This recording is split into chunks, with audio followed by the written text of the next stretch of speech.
ಇನ್ನು ಕೆಲವೇ ನಿಮಿಷಗಳಲ್ಲಿ ಪುನೀತನವನ ಕಾರ್ಯಕ್ರಮ ಆರಂಭವಾಗಲಿದೆ. ನಮ್ಮ ಜೊತೆಯಲ್ಲಿ ಈಗ ಕರ್ನಾಟಕ ಚಲನಚಿತ್ರ ವಾಣಿಜ್ಯ ಮಂಡಳಿಯ ಗೌರವ ಕಾರ್ಯದರ್ಶಿಗಳಾದ ಎನ್ ಸೂರೇಶ್ ಅವರು ಇದ್ದಾರೆ. ಬನ್ನಿ ಅವ್ರ ಹತ್ರ ಮಾತಾಡೋಣ. ಸರ್, ಇನ್ನೇನಿನ ಒಂದು 2-3 ಅವರ್ಸಲ್ಲಿ ಕಾರ್ಯಕ್ರಮ ಆರಂಭ ಆಗುತ್ತೆ. ಸೊ ಕೊನೆ ಕ್ಷಣದ ಸಿದ್ಧತೆ ಆರಂಭ ಆಗ್ತಿರುವಂಥದ್ದು ಹೇಗೆ ನಡೀತಾ ಇದೆ? ತಾವೇ ನೋಡ್ತಾ ಇದ್ದೀರಾ, ಬೆಳಗ್ಗೆಯಿಂದ ಎಷ್ಟು ಜನ ಇಂಟ್ರೆಸ್ಟಿಂದ ಏನು ನಮ್ಮನೆ ಕಾರ್ಯಕ್ರಮ ಅದು ಇದು ಆಗಬಾರ್ದಿತ್ತು. ಇದು ಏನೋ ನಾವು ಖುಷಿಯಿಂದ ಮಾಡ್ತಾ ಇಲ್ಲ, ಅವ್ರು ಕೊಡುವಂಥ ಗೌರವ ನಮಗೆ ಕೊಡಲೇಬೇಕು. ಈಗ ಆಗೋಗ್ಬಿಟ್ಟಿದೆ, ಅದನ್ನು ನಮಗೆ ತುಂಬಲಾಗದ ನಷ್ಟ. ಅದು ನಮಗೂ ನಿಮಗೂ ಮಾಧ್ಯಮದವ್ರಿಗೂ ನಿಮ್ಮ ಟಿ ವಿ ಮಾಧ್ಯಮ ಎಲ್ಲರಿಗೂ ನೋವಾಗಿದೆ. ಪ್ರತಿಯೊಬ್ಬರು ಪ್ರತಿಯೊಬ್ಬರು ಕರ್ನಾಟಕ ಜನತೆಗೆ ತಮಾಷೆ ಅಲ್ಲ. ನಾನು ನೋಡ್ತಾ ಇದ್ದೀನಿ, ಅಂತಾರಾಷ್ಟ್ರೀಯ ಮೀಡಿಯಾ ನಾನು ಕಾಲ್ಸ್ ಬರ್ತೇನೆ ಸರ್, ಅವ್ರ ಚಾರಿಟಿಗೆ ನಾನು ಸಹಾಯ ಮಾಡ್ತೀನಿ, ನಮ್ಮಿಂದ ಏನು ಬೇಕು, ನಾವೇನು ಮಾಡಬೇಕು ಅಂತ ಮುಂದೆ ಯಾಕಂದರೆ ಒಂದು ಆದರ್ಶ ಪುರುಷರಾಗಿ ಅವರ ಆದರ್ಶಗಳನ್ನು ಎಲ್ಲ ಬಿಟ್ಟು ಅವ್ರು ಏನು ಮಾಡ್ತಾಯಿದ್ರು ಅನ್ನೋದೇ ನಮಗೆ ಎಡಗೈ ಬಲಗೆ ಗೊತ್ತಾಗ್ತಿರಲಿಲ್ಲ. ಅವರು ದೈವಾಧೀನರಾದ ಮೇಲೆ ನೀವು ಚಾನಲ್ಗಳನ್ನ ತೋರಿಸ್ತಾ ಇದ್ದೋಡೆ ದಿನ ಒಂದೊಂದೇ ಹೇಳ್ತಾ ಇದೆ. ಇನ್ನೂ ಎಷ್ಟಿದೆ ಗೊತ್ತಿಲ್ಲ. ಅದು ಅಂಥ ಒಂದು ಮಹಾನ್ ನಟನೆ ಕಳ್ಕೊಂಡು ನಾವತ್ತು ಬರಿದಾಗ್ಬಿಟ್ಟಿದ್ದೀವಿ.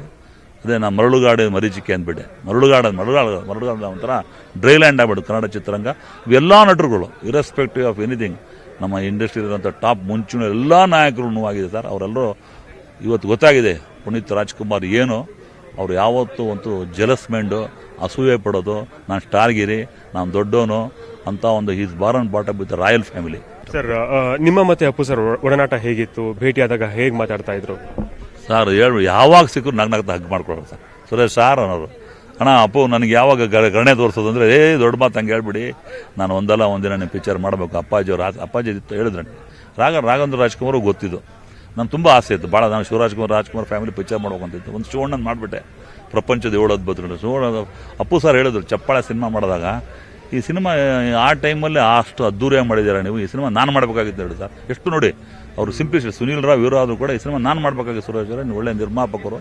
ಅವಾಗ ಅಪ್ಪಾಜಿ ಒಂದ್ಸಲ ಹೇಳಿದ್ದಾರೆ, ಅಪ್ಪು ಈ ಬ್ಯಾನರ್ ತುಳಜಾಬನೆ ಕ್ರಿಯೇಷನ್ಗೆ ಒಂದು ಸಿನಿಮಾ ಮಾಡೋ ಅಂತ ಹೇಳಿದ್ರು. ಅಂತ ನಮ್ಮ ಕಣ್ಣಿಗೆ ಕಾಣೋ ದೇವರವರು, ಅಂತ ಒಂದು ದೇವ್ರಿಗೆ ಕಳ್ಕೊಂಡಿದ್ದೀವಿ. ಅವರು ಅವ್ರದ್ದು ಆದರ್ಶಗಳನ್ನ ಬಿಟ್ಟು ಹೋದರು. 46 ಇಳಿ ವಯಸ್ಸಿನಲ್ಲೇ ಒಂದು 100-200 ವರ್ಷಗಳಷ್ಟು ಮಾಡೋಷ್ಟು ಬೆಟ್ಟದಷ್ಟು ಕೆಲಸ ಮಾಡಿ ನಮಗೆ ತೋರಿಸ್ಕೊಟ್ಟಿದ್ದಾರೆ. ಆ ಕೆಲಸಗಳನ್ನು ನಾವು ಅವರ ಆದರ್ಶಗಳನ್ನು ಫುಲ್ಫಿಲ್ ಮಾಡೋವಂಥ ಜವಾಬ್ದಾರಿ ನಮ್ಮೆಲ್ಲ ಚಿತ್ರೋದ್ಯಮಕ್ಕಿದೆ. ಆ ಮಾಡೋವಂಥ ಕೆಲಸಕ್ಕೆ ನಾವು ಪ್ರಾಮಾಣಿಕ ಸೇವೆ ಮಾಡ್ತೀವಿ ಅಂತ ಹೇಳಕ್ಕೆ ಇಷ್ಟಪಡ್ತಾರೆ. ಅಂತ ಒಂದು ದೇವ್ರಿಗೆ ಕಳ್ಕೊಂಡ್ಬಿಟ್ಟಿದ್ದೀವಿ. ಅವರು ತುಂಬಲಾಗದ ನಷ್ಟ. ಏನೇ ಕಾರ್ಯಕ್ರಮ ಮಾಡಿ, ಎಷ್ಟೇ ಅದ್ದೂರಿ ಮಾಡಿ, ಏನೇ ಮಾಡಿ, ಎಲ್ಲೋ ಒಂದು ಮೂಲೆಯಲ್ಲಿ ಅವರೆಲ್ಲ ಅಂತ ಆಗತ್ತೆ. ಅವರಿಲ್ಲದ ಮೇಲೇನೂ ಏನೂ ಇಲ್ಲ ಅಂತ ನನ್ನ ಅನಿಸಿಕೆ. ಸರ್, ಇವತ್ತು ನಮ್ಮ ಕನ್ನಡ ಚಿತ್ರರಂಗದ ತಾರೆಯರು ಎಲ್ಲರೂ ಇದ್ದೇ ಇರ್ತಾರೆ, ಆದರೆ ಬೇರೆ ಚಿತ್ರರಂಗದಿಂದ ಬರುವಂಥವ್ರು ಯಾರ್ಯಾರು ಬರ್ಬೋದು ಸರ್? ಬಹುಶಃ ಪ್ರತಿಯೊಬ್ಬರು ಯಾರು ಕೇಳಿದ್ರು ಪುನೀತ್ ಅವರ ಅಂತ. ಯಾಕಂದರೆ ಆ ಥರ ಮಾಧ್ಯಮದ್ರು ಬಿತ್ತರಿಸಿದಾರೆ. ಅವ್ರು ಮಾಡಿದ ಸೇವೆ, ತ್ಯಾಗ, ಸೋಷಿಯಲ್ ವರ್ಕು ಈಗ ಅವ್ರಿಗೆ ಗೊತ್ತಾಗ್ಬಿಟ್ಟಿದೆ.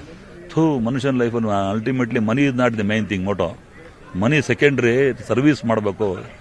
ಏನಾರ ಒಂದು ಜನಕ್ಕೆ 4 ಜನ ಜನಪರ ಕಾರ್ಯಕ್ರಮ ಅಂತ ಅವರೊಂದು ಮಾರಲ್ ಬಿಟ್ಟು ಹೋಗ್ಯಾರ ಎಲ್ಲ ನಟರಿಗೂ. ಅದನ್ನು ಗಂಟಾಘೋಷ ಹೇಳ್ತೀನಿ ಸರ್.